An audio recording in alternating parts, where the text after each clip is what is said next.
37-year-old Jim Brown was engaged to an 18-year-old. As his marriage to his first wife Sue was ending, Jim Brown told Ebony magazine, quote, "I need a woman who is educated and charming and able to hold her own anywhere. She has to be the kind of woman who isn't happy with the way she was 10 years ago. She has to be the kind of woman who's constantly seeking to improve herself and in improving herself in a way that's an asset to her man." Jim Brown was seen as a stallion of a man. As a running back for the Cleveland Browns, he excelled consistently. His retirement was a surprise to many, but opened the door to continuing a very successful acting career. His first marriage occurred during this time with the Browns, and as he entered into acting, which likely led him to say that about the evolution of his partner. So if Sue was no longer his type of woman, what would his type consist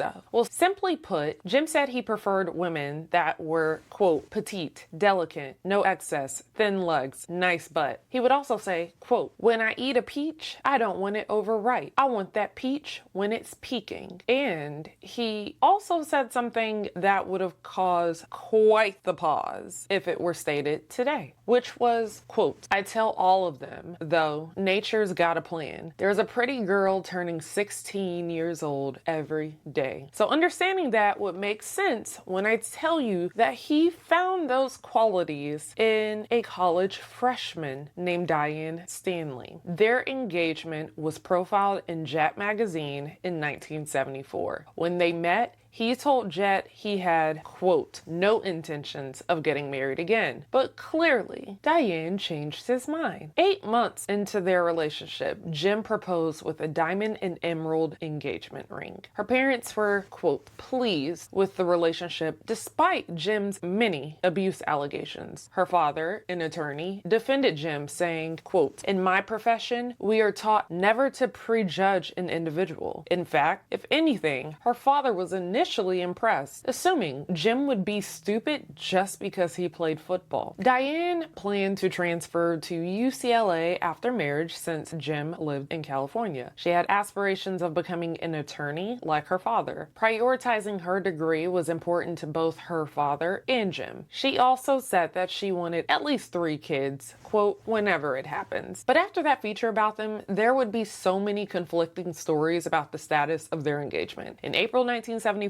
Jet mentioned that Jim and Diane were going to get married in August in Philadelphia. By June, Jet announced that their wedding was postponed. Diane's father claimed it was because Jim was filming a movie in Spain, but he insisted that they were still engaged. The following month, Jet published that Jim and Diane were going to get married, quote, "within the next 3 months." And by September, since clearly no wedding took place in August, Jet published the statement from Diane's dad, who said, quote, "The engagement of my daughter to marry Jim Brown is off permanently," with an exclamation mark. But, why did the engagement end? Diane's dad said, quote, "They had reached a point where they could not reconcile their differences about their proposed marriage and their careers." Some speculated that it was because Jim decided to pose nude in Playgirl magazine in the September 1974 issue. Or maybe it was because Jim wanted more children immediately and the underclassmen he got engaged to wanted to finish college first. What do you think?